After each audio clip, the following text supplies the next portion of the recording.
Baik dokter. Nah dokter, lantas apa saja hal-hal yang perlu dipersiapkan sebelum mengunjungi dokter gigi spesialis ortodonti ini dokter? Ya, yang pertama mental terlebih dahulu. Jadi harus pengetahuan dengan ortodonti ini harus kita sarankan itu mereka sudah punya pengetahuan awal. Yang kedua, kami biasanya melihat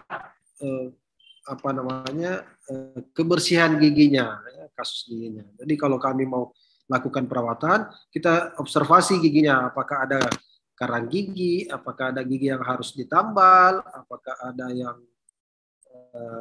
harus kita inikan. Ya.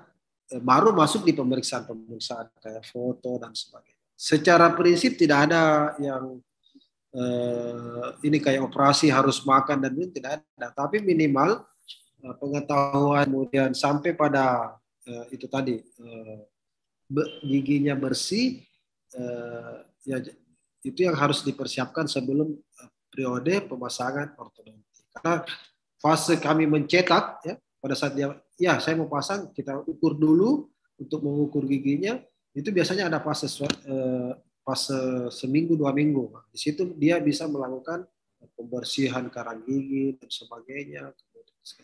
Nah, kalau misalkan dokternya sudah bilang ini harus dicabut, ini juga bisa dilakukan di situ pencabutan. Atau misalnya dokternya bilang nanti baru pencabutan, berarti tidak perlu pencabutan. Itu yang harus dipersiapkan kalau saya kira kalau pasien ortodonti. Baik dokter.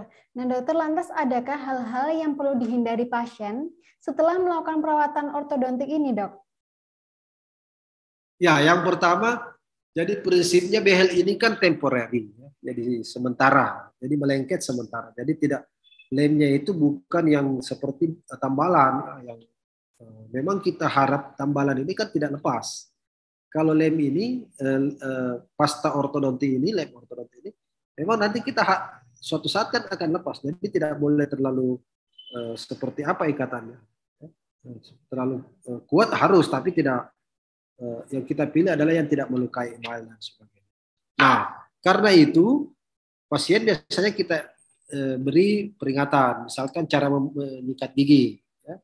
Cara menyikat gigi harus seperti ini, modelnya harus banyak ke kanan, kemudian ada sikat. Yang kedua, yang dihindari makanan-makanan. Ya. Makanan yang keras-keras, misalkan kacang, apalagi kerupuk, atau makan jagung itu tidak boleh lagi pakai ini tapi harus diserut, atau makan paha ayam tidak boleh lagi langsung menggigit tapi harus disuir-suir. Nah, yang seperti itu, atau makan permen karet tidak boleh ya, karena kawatnya itu bisa mengepet dan membuat ortonnya behelnya lepas. Itu yang harus dihindari, makanan-makanan yang intinya keras. Ya. Kalau nasi kan tidak keras. Ya, ada juga yang tanya, nasi bisa dok? Nasi bisa karena keras. Ya, misalnya kacang ya, atau batu-batu dan sebagainya itu yang tidak boleh. Tulang, karena pasti akan lepas mereka. Terima kasih sudah nonton. Jangan lupa like, subscribe, dan share ya.